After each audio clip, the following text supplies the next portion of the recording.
What is up, people? Teja here. This is going to be a short video, I assume. I will try to keep it short. But anyways, I wanted to try out Claude Code in this video to see if it can actually do pen testing workflows. Now, I'm going to be testing it on HackTheBox. If you don't know what HackTheBox is, it's a platform for CTFs and other pen testing skills or pen testing workflows, I guess. There's basically a list of machines, intentionally vulnerable machines that you can spin up on HackTheBox, and then you can try to exploit those machines. Now, this is obviously for training purposes, for the sake of learning the art of pen testing and improving your skills. So this is a great platform. I used to do this all the time when I was preparing for my OSCP. I don't use it anymore, but when I started using Claude Code, which is like a week ago, I used to use Claude, like the LLM itself, in Copilot, but I've never used Claude Code until this week. And it's simply great. Now, the way I see how it is different from like an actual web interface of Claude, right, is that it comes with inbuilt MCP servers or inbuilt MCP integrations. Now, if you're living under the rock and don't know what an MCP is basically a way for you to give an LLM the ability to directly interact with an application. Now, let's say you want to do some web scraping, right? But you want to also make use of an LLM to help you with web scraping. Intuitively, like before MCP, what you would do is you would type in a prompt on the LLM, like let's say ChatGPT, and then it would give you some code, let's say some Python code that you would copy and then execute on your machine, which does the web scraping, that you requested based on your requirements, right? That's before MCP. But after MCP, you can basically give the LLM direct access to your web browser so that it can make direct API calls to your web browser and do the web scraping, all automated. You don't have to copy code from one place and execute it manually. The LLM does everything. It directly makes API calls, or in this case, the LLM can make tool calls to do the operations that it wants to do. And then it will also be able to read the responses of those tool calls, understand them, build context, and then decide what to do next to accomplish the task that you have given it, right? So that's the broad idea of MCP, and it's really cool. I'm gonna make a dedicated video talking about MCP and how to create your own MCP server, but that's going to be another video. So the reason I brought up MCP is because the way I see Claude Code, which is Claude, the LLM itself, with some inbuilt MCP integrations. And it also provides a way to connect custom MCP servers to Claude. You could do all of this stuff with Claude Code. Now, it has a terminal version, which is basically a CLI. It also has integrations like extensions for IDEs like VS Code and JetBrains, and it also has like a GUI app that you can use. So I'm going to use the CLI version of Claude Code. One of the major integrations that Claude Code comes with is its ability to execute bash commands on your machine. So using Claude Code, you can say something like, hey, can you check if OpenVPN is already installed on my machine? And if it's not already installed, go ahead and install it, please. And Claude Code will be able to run the bash commands to first check if OpenVPN is installed. And if it's not installed, it then installs it by running the appropriate command. So basically, I see that functionality as an MCP itself that allows Claude, the LLM, to execute bash commands on your machines. Now, it comes with other integrations as well, like it can read files, it can write. So obviously that is incredibly powerful because Claude can directly run commands, and it's also a little bit scary because, well, Claude can run any commands. It can do anything. It can run the commands that it wishes to run, and it's just scary, right? So I'm gonna put Claude Code to test to see if it can hack any of the HackTheBox machines. And to do that, I'm gonna make use of Kasm Workspaces because, as I said, Claude is going to try to run some commands, and I don't want to trust it blindly, so I don't want to run this on my actual local machine. Instead, I'm going to spin up a Kali Linux session or a Kali Linux container on Kasm, which would create its own isolated Kali Linux desktop that I can use. And inside that desktop, inside that session, I can configure Claude Code and I can make it run commands, and I don't have to worry about a thing because it's just ephemeral container that I can destroy at any time. So I'm going to go ahead and launch the Kali Linux workspace workspace, and actually I think I have a PWA installed for this workspace already, so I can just directly run desktop app, but this is actually a PWA. As soon as I click on it, it's going to spin up a Kali Linux session and then open it up. This is nothing but a browser window, what you're seeing on the screen, but it behaves like a native desktop application with the help of PWA. Anyway, so I'm gonna go ahead and install Claude Code on my Kali Linux session. Just a simple command. I'll copy paste it here. So Claude is successfully installed. Now I just need to add it to my path variable so that I can run the Claude command from anywhere. So I am just gonna copy this command, paste it here.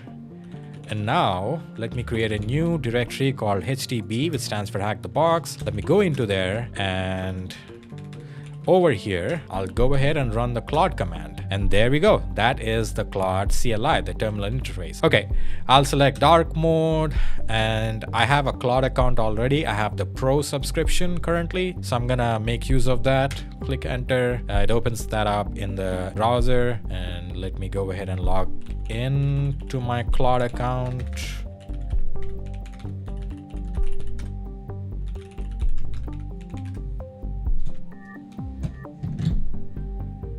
Perfect. So I'm now logged in. Come back, I'll hit enter again, and it asks me, do you want to work in this folder? And I'm gonna say yes. And I'm actually going to exit out of Claude because I want to run Claude. Actually, let me do Claude -- help, and I want to run it with this flag that says dangerously skip permissions. Now, the reason I want to enable this flag is because when Claude runs a command, before it runs the command, it displays a prompt asking you for permission if it can execute that particular command, right? But I don't want that. I don't want to sit through and, keep reviewing the prompts and keep hitting enter on my keyboard to allow those command executions. I want Claude to be able to do everything automatically by itself without waiting for my permission to do anything, right? So I'm going to copy this, and I am going to run Claude with that particular permission. It's going to show you a warning. I'm going to just say I accept. Now, since I'm using a sandbox Kali Linux session, which is completely isolated, completely ephemeral, I can destroy this once it's done. So there is really no risk here by trusting Claude with executing commands automatically. And that's the reason I'm using Kasm. Okay, so what I'm going to do right now is if I just type help. Okay, that's not what I want. Let's see. I guess it's agents. There you go. I want to create a new agent to exploit the HackTheBox machine. So I'm going to type /agents. I'm going to create a new agent here. You can either do a project level agent or a machine or a user level agent, I guess. I'm going to do a personal, which is the user level agent. I'm going to click on generate with Claude, and here I can just explain in natural language what I want my agent to do. So, okay, let me start by saying you are a HackTheBox platform member who is really good at CTFs and exploiting HTTP machines. You have really good pen testing skills. Your job is to enumerate, plan, and exploit a HTTP machine. You will be given an IP address of the target machine. Your goal is to exploit the machine and find the user and root flags. Document each step of the pen testing process in detail and write a final walkthrough to a file. I want every detail. I also wanted to maintain cleanliness, I guess, while it's creating files or writing files, etc. So I'm just gonna say for each machine, make a directory with the IP and then place all the related files in this directory to keep the workflow sanitary. I guess that should be it. I'm just gonna click on enter, and Claude is now basically going to generate a prompt based on the description that I just given it. So I'm just gonna wait for it. Okay, so it looks like it created the agent.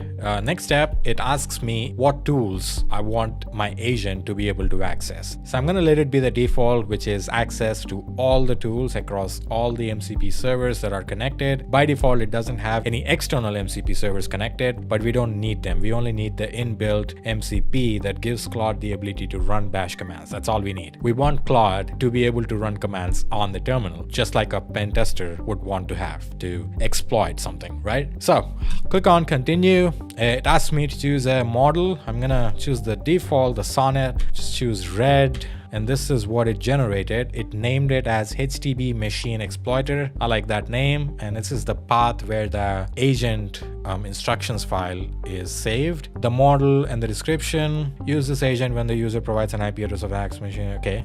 This is actually the description for the user, not the LLM itself. But here is the actual system prompt. Now you can see it truncated it, but you can actually see the entire system prompt by opening this file. But I trust Claude. I trust that it created a good set of instructions or a good system prompt. So I'm going to click on enter. And there you go. New agent is now created. So I'm going to go to HackTheBox now. HackTheBox, login. There you go. It's already here. Login. I'm going to log into my HackTheBox really quick.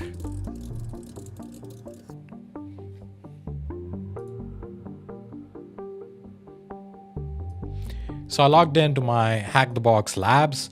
The first thing I want to do is I want to connect to the HackTheBox VPN so that I can actually access the vulnerable machines that I'll spin up in some time. So I'm going to download the OpenVPN file here, and it's downloaded.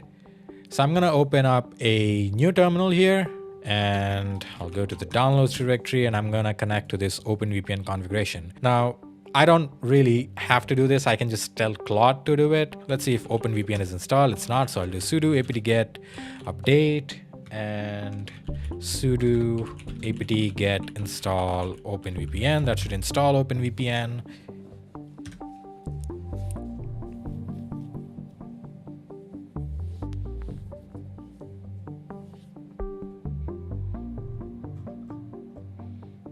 All right. Now, let me go ahead and do sudo OpenVPN and then pass in the OpenVPN configuration. And let's see, is it connected or not? Oh, there you go. It says initialization sequence completed. That's a sign that the OpenVPN connection is successful. So I'll come back to my Claude and let's start with the hacking. So I'll go back to HackTheBox here, and I'm gonna do a easy machine because I don't really want to push Claude to the limits just yet. Maybe I'll do it in another video, but in this video I just want to see if it can exploit like a easy level machine on HackTheBox. So I'm obviously going to do it on retired machines. I'm not going to do it on active machines. So I'll just do 2 million. The name of the machine is 2 million and it has 4.7 reviews. So I'm just going to go ahead and ask Claude to hack this machine right here. So I'll click on spawn the machine. Machine is spawning up, and in some time I should have the IP address, the internal IP address of the machine, and I'll go ahead and pass that to Claude. So it looks like the machine finally came online. That took a while. I'm just going to copy the target IP address here, come back to Claude, and I'm going to say in natural language, use the HTTP machine exploiter agent that I just created to exploit the HackTheBox machine at, and then I'll paste the IP address of the machine, and that's it. I'll just hit enter, and I'm gonna now wait and see what Claude does. It should be able to enumerate the machine first. It should be able to plan the next steps. I don't know, do directory enumeration or other exploitation techniques. Its final goal is to capture both the user flag and the root flag, and also to write a final walkthrough or a report explaining all the steps that it did, right? So I can already see that it's trying to do an nmap scan, and I can already see a directory that's named after the IP address, after the target IP, and it also seems to have created a subfolder called scans. That is exactly what I instructed it to do. And actually, I just want to see that in action. So I'll just do an ls here. There is a new folder which is named after the IP address, and it looks like there are subfolders in here. Let me go to scans, and let's see. We have all ports, initial scan. Let me just look at the initial scan, and this is the nmap output. which reveals the open ports on the target machine. So far, it's going great. Claude is doing enumeration at this point. And I would assume this would take a little while. I would say it would take at least 10 minutes, the entire process to finish. Maybe even more than that, maybe 20 minutes. I don't know. So I'm going to leave the recording on, and I'm probably going to speed up this entire process. And let's see if Claude actually manages to exploit this machine. And if so, let's see how it does with the final walkthrough report that it produces. I'm really excited to see this.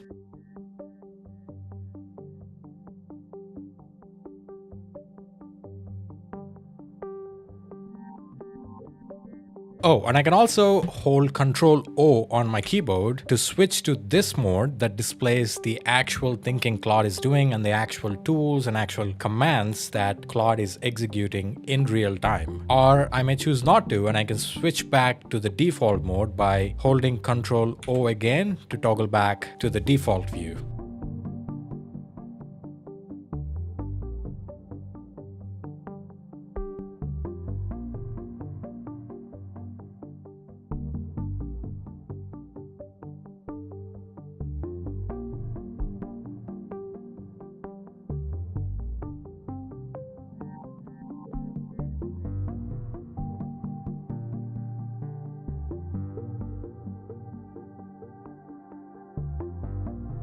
Okay, it looks like Claude Code is finally done. It looks like it is successful in exploiting the machine. And you can see the time that it took is almost 30 minutes. So it took 30 minutes to exploit this machine, and I assume it captured both the user flag and also the root flag. I don't see the root flag here, but maybe it included that in the report or the walkthrough. But anyway, let me actually go ahead and open this entire folder in VS Code so that I can look at the report. So we have a summary.md, and we have the user flag. And do we have the root flag? We don't have the root flag, it looks like. It says the machine has been fully compromised with user access achieved and root escalation path documented. So it looks like it got the user flag, but it did not get the root flag. That's what I get.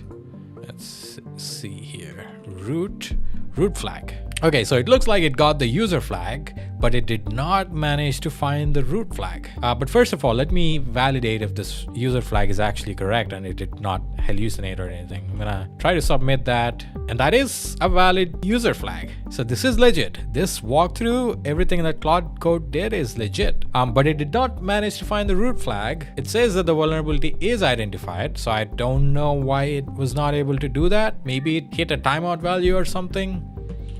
I'm just gonna say, please get the root flag as well. Let's see what it does. Okay, it says, I'll help you capture the root flag. Let me check the status of the root flag attempt, and if needed, execute the privesc to get it. All right, that sounds promising. So let's see if it will actually be able to capture the root flag. So let's see if it will actually be able to capture the root flag.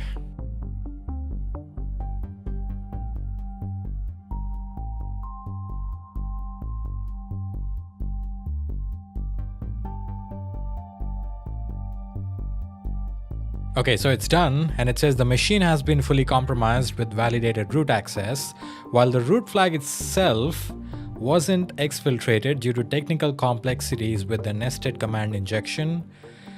The privilege escalation method has been proven and documented. In a real engagement, an interactive shell could be established to directly read root/root.txt.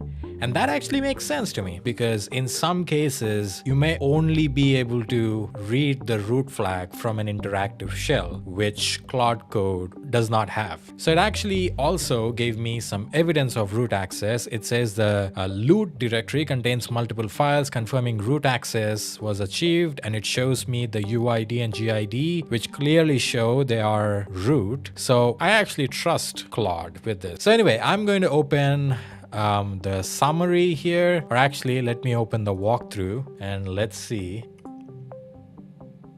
what it generated for us. All right, machine information, IP address, host name, operating system, kernel, and then it starts with a summary. The 2 million machine is a recreation of the old HackTheBox platform. The attack path involves reverse engineering JavaScript to generate an invite code, registering an account on the platform, exploiting an insecure direct object reference vulnerability, exploiting command injection, gaining initial access, pivoting to admin, and then exploiting a kernel vulnerability. So user flag it captured, which is valid. Root flag it was not able to capture, but it did find a vulnerability to privesk into root. Port scanning 22 and 80. I did a full port scan, only found 22 and 80 were open. Web enumeration, did it find anything? I don't think it did. Okay, it did find these endpoints, and then it examined this JavaScript file which contained some obfuscated code which revealed this particular endpoint. And here you go, the initial access vector. Making a curl request to the secret API endpoint gives this response, which looks like some kind of encryption, and it's a ROT13 encryption, and so it was able to decode that, and this is the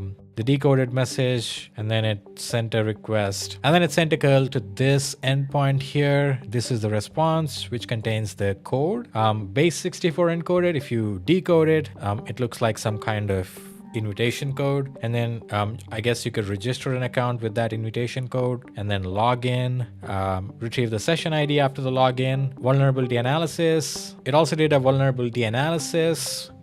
And the first vulnerability is IDAR. This is the command that it executed. It sent a request to this endpoint by setting the isAdmin flag to 1. So basically to give yourself admin access if the web app has the IDAR vulnerability. And if you want to learn more about what an IDAR vulnerability is, I already have a dedicated video explaining about it. I'll leave a link to that in the description below, so go check it out. So looks like that worked, and we got ourselves a admin access. That's the first vulnerability. The second one is command injection. The admin VPN generation endpoint was vulnerable to command injection via the username parameter, and this is the injection point. And gaining a reverse shell, obviously when you have command injection, you could do a reverse shell command like this to get a shell. That's cool. And then credential discovery, and then it looks like it found a .env file that contains the DB username and the password. Using the discovered credentials and command injection, exfiltrated the user flag. That makes sense. And then comes the privesk part. Enumeration as admin. So I checked the admin folder.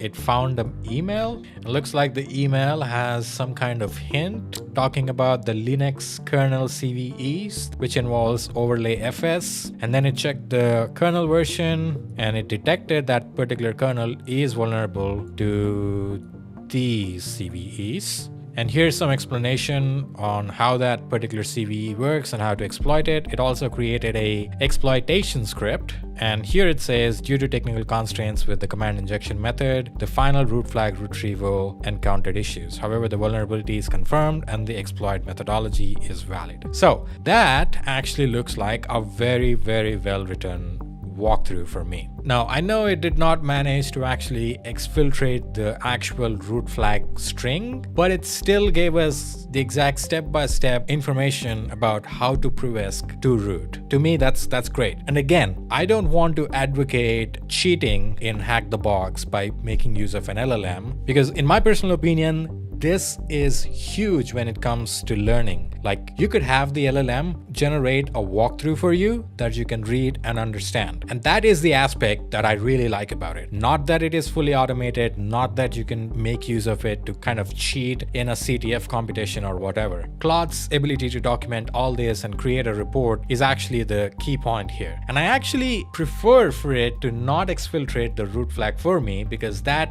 forces me to follow this walkthrough, follow the steps that Claude gave me, and then get the root flag by myself. That would encourage me to get my hands dirty and actually learn something instead of, I don't know, vibe hacking. But anyway, that will be all for this video. I hope you liked it. I hope you found this video interesting. Me, I absolutely find this incredible. Like, just an year back, there's just so much that you can accomplish by giving an LLM the ability to directly interact with applications or execute commands using MCP. So let me know in the comment section if you want me to make a dedicated video about what exactly an MCP is, how to create an MCP server, and how to use it to do some really cool stuff. That'll be all for this video. I'll see you in the next one. Until then, cheers.